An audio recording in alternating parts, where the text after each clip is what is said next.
Here we go. You're tuning in to Will Love Listen. Now listen. Hey, Rachel. Hi. Hey, how are you? Hi, I'm good. Sorry, just getting set up. Couldn't find it's a little chaotic morning. Oh Don't, no, today's been chaotic. I sound I'm getting over being sick right now. I'm on antibiotics, a steroid. It's like wham. But it's a busy day, so I had to roll with it. But I'm so excited to talk to you. oh, it's so nice to talk to you too. Yeah, I just beat a cold myself. So Really, it's so going shit's around. My going friend around. has COVID, so ugh. Yeah, but highlight of my day is talking to you. I'm very excited. Oh, I posted on Instagram I was going to be interviewing you. I got a bunch of questions. Some of them are fun.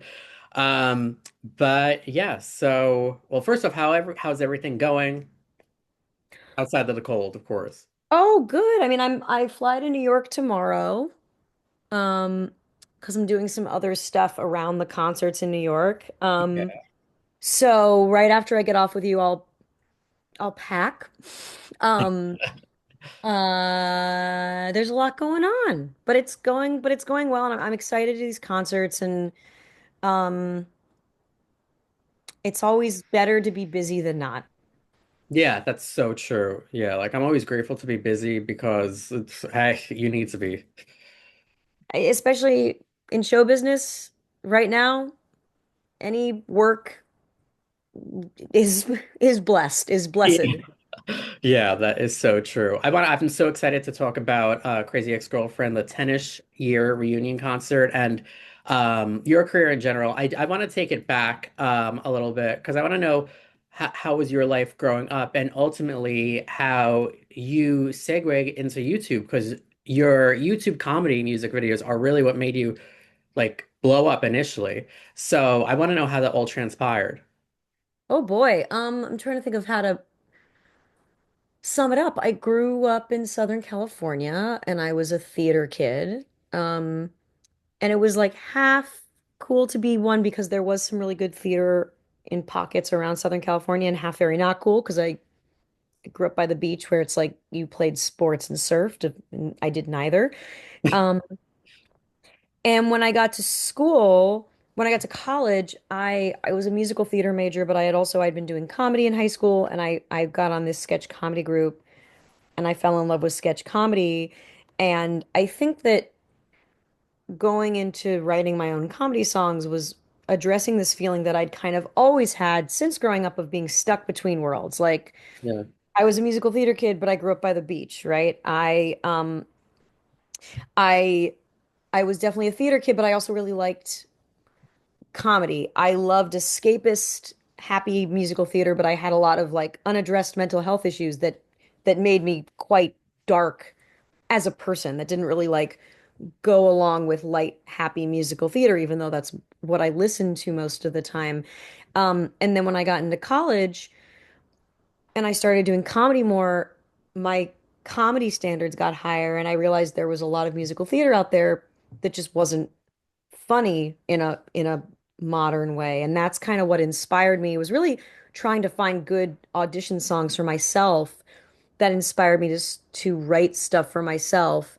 And I took a summer intensive in musical theater writing through the NYU musical theater writing grad program, and that's how I kind of got into writing songs.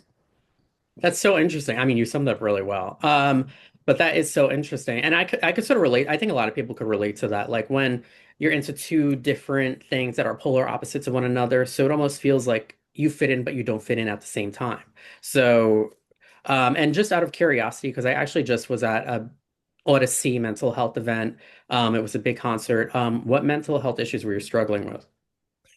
Yeah, I mean, I've written about it, but in retrospect, it was anxiety and very intense OCD. I basically had what I now realize to be OCD starting at around age 9, but I didn't know what it was. I didn't know what was happening.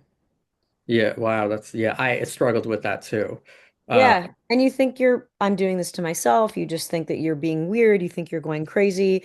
And it's still something that I don't struggle with as much anymore because frankly, medication helps me a lot. But medication, I would say, and hormone therapy, because it's also a hormonal thing. It happened in retrospect, it happened when puberty started, and this is a whole side thing about there's so much that we're not told, and I think that we don't understand about how hormones affect mental health, Yeah. um, especially in women, with it's just how much estrogen and progesterone tie into serotonin and dopamine. So all that to say is it's still when I have an OCD flare, it's horrible. Yeah. Is it that's so interesting. So do you find it's more hormonal and not triggered by certain situations, or is it both? It's both. Yeah. I just think in retrospect, it came on so suddenly. Knowing what I know now, I suspect it was partially puberty based. That's what I think. Okay. All right, interesting. I always find it so interesting. I talk a lot about mental health. I just did a big show on it. Yeah, thanks for sharing that. Yeah. It seems like you used it though ultimately as a catalyst in your career and your creative work. Yeah, I think that once I realized that being open about this stuff was galvanizing and not stigmatizing, that people actually wanted to hear about this was very healing. And I'm still very, I would say, open about that aspect of my life and my mental health state. Like I don't feel shame over sharing where I'm at mental health wise because there's no alternative, I don't know, there's no alternative. I'm not doing this to myself. It's just where I'm at. Yeah, and exactly. And I think so many people are struggling. And the world right now is so unpredictable that like I feel like when public figures speak about it, it makes like, the average Joe feel like, okay, I'm not alone. Yeah.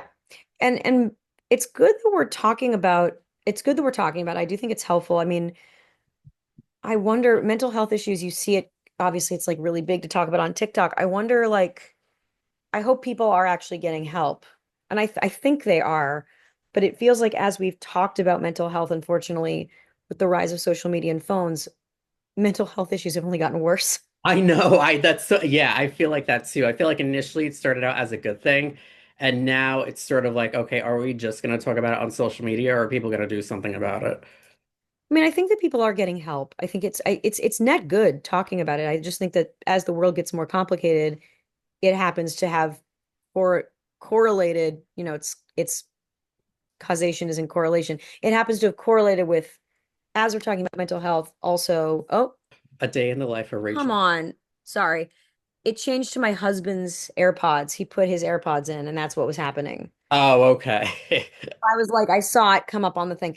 Um, I just think the world is getting more complicated, and so I think that we have no choice but to talk about mental health. I Yeah. just, at the second we get a grasp on one thing, the world gets more complicated. That we're constantly playing catch up with mental health awareness, I think, because the world is getting more and more complicated and mental health, like even having OCD now is different than there are just a lot there are different triggers and a lot more triggers than 10 years ago. Yeah. Yeah, you're right. You're so right about that. Between like the economy, between everyone making any conversation a political conversation, and the PTSD everyone has from the pandemic. And now it's just like all these companies are like, well, back to office 5 days a week. Like, you know what I mean? So I know people are, it's a lot for everybody. Well, and I think that my mental health journey and also dealing with people around me who've had mental health journeys is you try to not do black and white thinking, right? But the world now is all black and white thinking. So Yeah. it's basically the mentality of the world right now is this giant trigger, and it's everything that you try to not play into when you're in therapy or when you're on medication. Um, and it's really it's I find it very personally very triggering. Yeah, I'm glad you mentioned that because I think it is for a lot of people. It's very triggering for me because I've never been one of those people that are black and white. I've never been like, oh, I'm on this side or on this side, or I strongly feel this way or this way. I'm always usually like, I'm a very flexible person. Like I could see both sides of every situation. Like if there's three flavors, I probably like them all type of situation. So, um, yeah, I feel And like, that's just everything. It's just that's just what social media does is that it forces all of our brains into black and white thinking for anything, like literally over anything. And it's like the opposite of what you work on um when you're doing, for me, it's cognitive behavioral therapy. You try to have actually like intense empathy for everyone. I have this handbook about like a self-compassion handbook, and one of the like mantras that they recommend saying to yourself is everyone goes through this. This is, like if you have a bad day, you say to yourself, this is all part of the human experience, and I am just one of many human, you try to basically see yourself as one of, um, I'm just one of many, many humans who are trying their best. And that's very not black and white thing. That's very empathetic. Yeah. Um, and so that's what I, struggle with is keeping empathy and understanding and groundedness, which I think is everyone. Yeah, no, I give you kudos because I try to. It's hard to like you have to try to be empathetic in a world where everyone is so polarizing. It's just the way it's just like it's the medium is the message, right? It's just the way it's it's it's what it's doing to our brains. And it's why I aspire to read more books. Oh man, thanks. I like how this conversation sort of segued into a very like candid subject matter. But I relate to you on a lot of this, so thanks for being open about that. With my own OCD struggles, you know what really helped me was TMS. I don't know if you ever try that. It like made the world of a difference. It's like, and it's actually covered by a lot of insurances. It's like that. Oh, I've never heard of this actually. So they like, it's like your brain. They like do. Oh, yes, you know what? I am looking into this. I just looked it up. Yes, I've heard this is like a new technology, right? So believe it or not, it's been around. Like it's been FDA approved since around 2008, maybe even 2005. Um, it just they don't pay for the advertising that all antidepressants do. You know what I mean? So less people know about it. But so I was going through like a very bad time at one point a few years ago where everything in my world was crashing. Like I moved, I was getting over a relative's death. I had a contract with a high-paying job and the contract ended. I went through a breakup and there were other factors involved. It was like everything was hitting at once. This actually helped. It really did. Oh, It's like okay, great. it's crazy and crazy. I just thought of it in the middle of our conversation. I'm like, I should probably bring this up. Maybe it'll help someone. But like they map you out by like your trigger points as a process. And it depends on where you twitch when they do certain things. I mean, then you have to go for like 36 sessions, I believe. And it like kind of rewires your brain. It's very interesting. Wow, that's incredible. Yeah. Maybe. But yeah, fun little Anyway, I feel like I've also rerouted this. Um, conversation. yes. How else can I help you? But that's really good to know. No, but it's good. I'm glad that we touched upon it. But moving back to your career, I loved how YouTube really like put you on the map, and then like lo and behold, like you've been in like Most Likely to Murder, the Angry Birds movie too, Trolls World Tour, your Netflix special, your book. I mean, bam, you are really accomplished comedian, and you're not just a comedian, you know what I mean? You're like a singer, songwriter, and everything, like Golden Globe Award, TSA, Emmy. So I want to give you props to that. Did you ever think when you were establishing your career on YouTube that it would ultimately blow up the way it has and lead to so many different doors and avenues opening up? No, I was doing what I saw other people around me doing in a wonderful way. I was coming up in this group of comedians in New York who were starting to put stuff on YouTube, and I was just watching people around me create great material, and I thought, well, what's my version of that? And at the time, not a lot of people were doing musical stuff. And I went, oh, that's something I feel like I bring to the table that I love doing that is also unique and stands out. And so you just kind of put one foot in front of the other. Yeah. And it always annoyed me, circa like 2010, there would be emails sent out by various companies saying, we need you to make, we're looking for actors to help make a viral video. That doesn't make any sense. You And don't it make a never viral, works when you you don't plan. you Yeah. don't engineer, you can't predict outcome. And I mean, this is also very like mental health, but like all you can do is put your best into something and put it out in the world. And sometimes your outcome's going to be great, and other times the outcome's going to be disappointing, and you can't really change that or affect that. All you can do is do good work. And so with the YouTube videos, I was successful, but I was never like I remember I had a YouTube partnership at one point, and they're like, you should be posting a video, every week or twice a week. And I was like, that's just not what I do. I don't do like characters to camera. And especially it would be easier now with TikTok with all the self-editing, but Yeah. um At the time, it was I more, worked I worked in sketch comedy. I didn't work in like I'm gonna do a kind of vlog to camera. And so I was never on the higher successful end.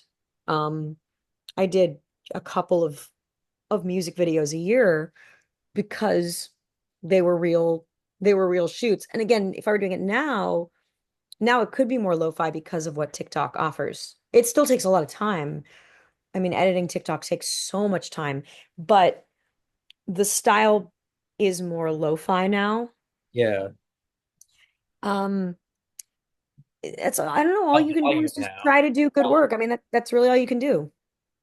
Yeah, and when you start, so essentially, I guess what I'm trying to get at is when you started out, you weren't being strategic about it, and that's probably what made you pop off, is because like you weren't like a good example, like you just mentioned, oh, I'm gonna make a viral video. It happened the way it happened.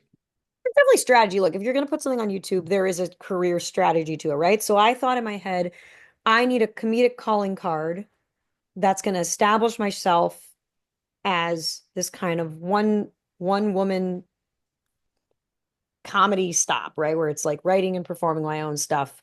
Um, I didn't anticipate that video would be so big or that and really like launch my career, but it was engineered to be like a calling card because that I could control.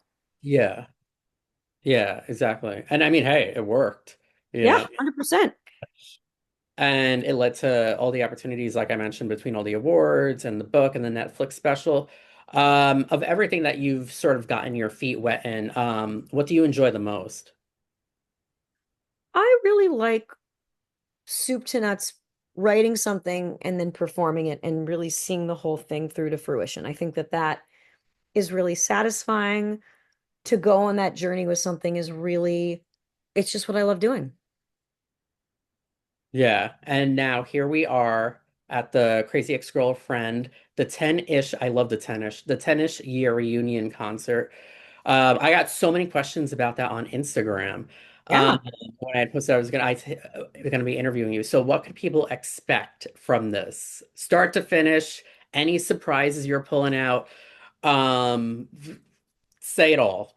Um, we're gonna be doing a lot of our hits. Surprises. I mean, I think the surprise is that a bunch of people are coming back together who had a show that ended 6 years ago to do the songs again. Yeah. Um, we're somewhere between a TV show and like a band that occasionally gets back together. And so we're going to be doing a lot of songs. We're going to be doing some bits. Um, it's not dissimilar to what we did at Radio City in 2019 or what we did at the London Palladium in 2019.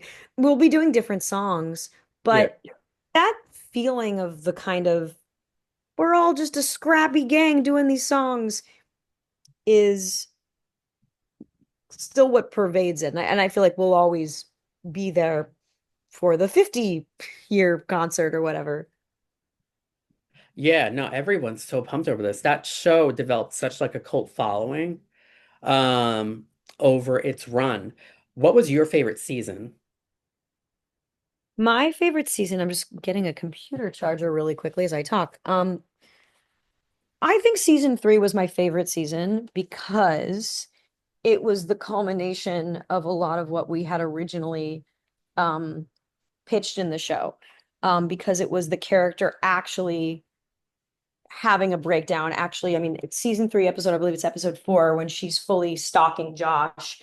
That was part of our pitch. I mean, when we pitched the show in 2013, part of our pitch was this arc into true crazy ex-girlfriend fatal attraction style obsession. And Yeah. so it was really satisfying to finally do that season and see it come to fruition because we had pitched it so many years before. Yeah, it was a full circle moment for sure. And Yeah. obviously one that the fans resonated with strong. Yeah, and I'm so proud. Look, I'm so proud of everything we did.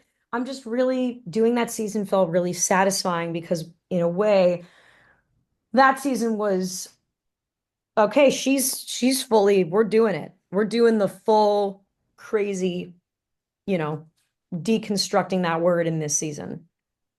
Yeah, and the topics covered were like, everything from all the mental health issues, parenting, reproductive rights, sexuality.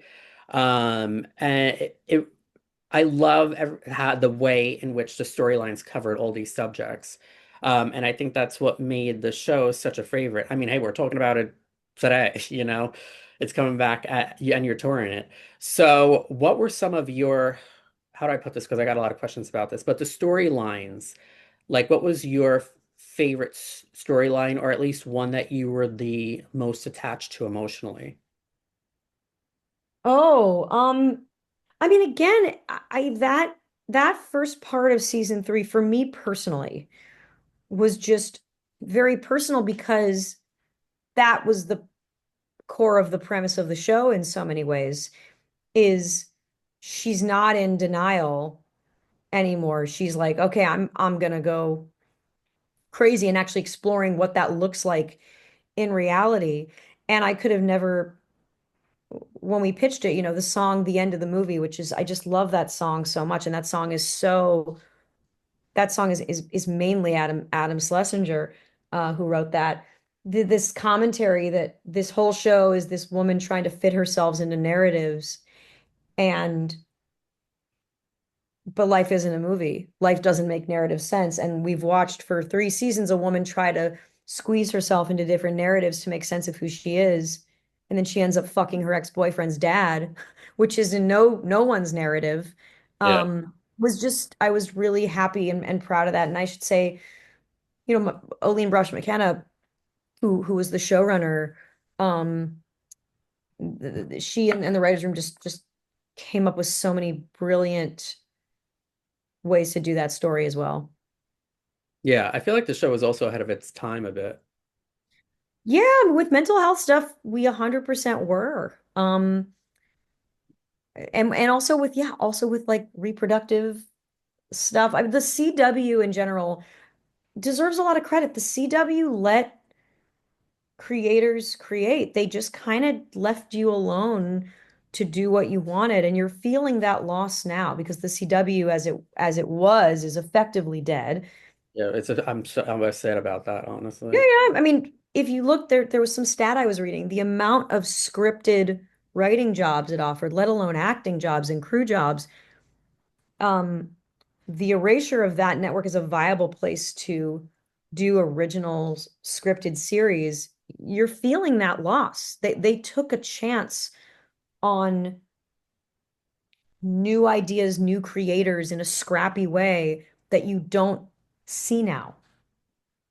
Yeah. Yeah, and that needs to change, honestly. And I'm a bit I don't know. familiar. I don't know. I don't know. I think it was peak TV. The CW was thriving as we just got really lucky. Yeah. Do you think that the state of television right now will change?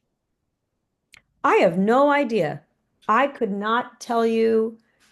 Um, I think anyone who can say that they can tell you what's going to happen, maybe is in the tech world. I have no idea. I, because I'm still working in television, as opposed to like refocusing back into YouTube or TikTok or like Twitch, um, I feel so old. Like at this point, working in television is a not archaic, but like it is an older, more established traditional way to do things. And so there are so many parts of the culture I've rare, maybe once or twice watched a Twitch stream, right? That's a huge part of the culture and how people consume entertainment. And so I have no idea. It's like all I can do is kind of think of the ideas that I want to communicate and to the best of my ability find the medium for those ideas, which whether it's like, I mean, whether it's YouTube or TV or like live performance. I mean, that's what's so healing about live performance to me is live performance. You can always bypass the gatekeepers by doing a live show. That is, yeah, that is true. I love live shows. I'm going to them constantly. I cover them a lot for the magazine. So, I'm big into like live music, live musicals, all of that. One of the questions I asked, which you kind of got asked, which you kind of covered, was did you get any pushback from the CW at the time, given the subject matter that was covered on the show? No, not really. They really just let us do what we wanted. It was miraculous. That that's rare because you know you hear stories, and then even look what's going on today on We some of were these. a cult, the type of thing is we were, look, we'd had to adhere to FCC guidelines. So there was pushback. I had a great relationship with our standards and practices point person because she knew what we were trying to do. And she's like, look, we just don't want to get sued. If someone complains to the FCC, you have to pay a fine. So we Yeah, were just trying to avoid that. But short of that, no, they were very accepting of us and very helpful with what we wanted to do. And we kind of flew under the radar. We were this cult show that just, yeah, if you were watching us, especially if you were watching us on the CW, which was a small amount of people, um, you were a diehard fan. yeah. But I think that there was a freedom to flying under the radar. Yeah, yeah, because you really only had the fans and you didn't have the outside criticism and noise. So to me, it sounds like the best of both worlds, honestly. It And was then, amazing.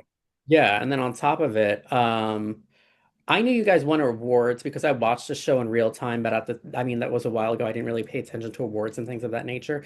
But then when I went back and looked it up, I was like, oh my God, I didn't realize you were nominated for such a plethora of awards and won multiple like Emmys, Golden Globes, Critics' Choice. Very impressive. Yeah. We're so proud of it. But it also shows that like it is the splitting of like the end of the monoculture because like I won a Golden Globe, we won numerous Emmys, but like we were still a cult show. Yeah. Yeah, that was pretty cool. It's rare that that happens, you know, like that the way it turned out, you know. Yeah. Um, now, what's going to be most similar to the show and what's going to be most different on stage? Fans want to know.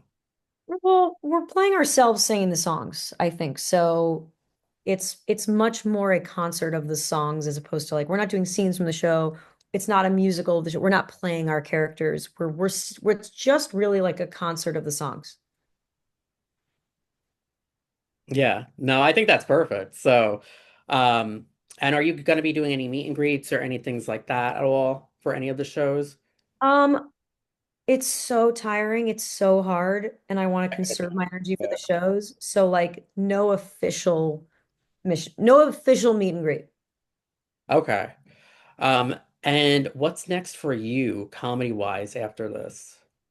What do you have? Uh, I'm in prep for this pilot with ABC, and so that's why we're only doing 4 shows, is I'm prepping to film this pilot in January, and so we'll see what happens. Oh, that's good. Good. I'm excited. I know you probably can't say much. Could you say anything? Yeah, yeah. I mean, it's been announced. It's called Do You Want Kids? It's a show I created with my husband. If you just go on the Deadline article, basically has all the Breaks info. down all the details. Yeah, yeah.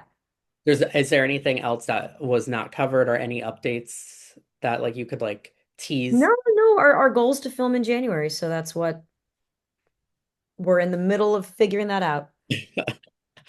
That'll be fun. I'm looking forward to that. Yeah, we'll see what Um, happens. I'm looking forward to these shows. This is exciting. This Yeah, is, I'm very excited. yeah, this is exciting. Thanks for answering. I know we segued onto mental health. I Fine. was happy to hear your perspective. No, it's always fine. So this has been a good conversation. Very much looking forward to it. Thanks for answering all the questions. I wrote down, I tried to cover a lot of ones that I got because I had hashtag the show, the musical, you, all that. And yeah, you got like a great response. You still have a lot of cult fans from just this show alone, in addition Great. to like your comedy and all Good. that. Well, we still got tickets for the second show available at the Beacon on the 4th. That's like the one show that hasn't sold out quite yet. So tell your friends. Yeah, absolutely. Everyone has to come out, and that's a Saturday. They have no excuse. Yeah, exactly.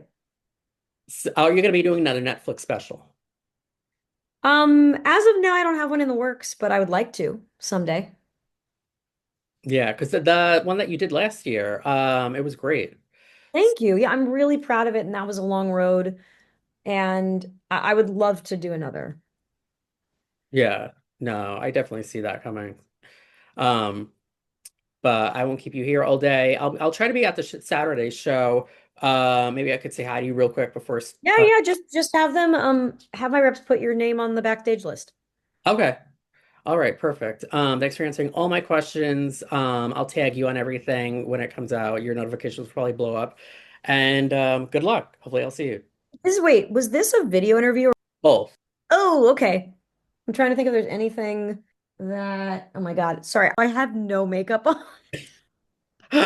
It's gonna go on the iHeart podcast, and I'm also gonna break it down for the magazine. But if you want, I can make the podcast audio only. I mean, if you could do that, that would be awesome just because I just didn't realize it was going to be on video. And so if it's possible to make it audio, that would be awesome. Yeah, yeah, I'll do that. I'm not gonna screw around. So I'll make it an audio. I'll make it audio only. Don't worry. Okay, thank you. I appreciate that. Yeah, yeah. No, of course. Yeah. Um, that's funny. You didn't know. No, I had no idea, but Yeah. I'm also in the middle of, You're so busy. Yeah. yeah, So no, it's all good. It's all good. You got nothing to worry about. I'll just bug them to give me like a good, like a JPEG that I could use of you, a good high quality photo. great. Great. And yeah, I would have put on makeup. I didn't realize. Uh, don't worry. I won't use the video. Okay, thank you. Appreciate that. But thank you. This has been a great conversation. I love speaking with you. I'm excited for the show, excited for the musical and the actual real new show coming out 2026 ABC. Yeah, it's a pilot, so we'll see what happens. Oh, it'll get picked up. It'll We'll get see. picked.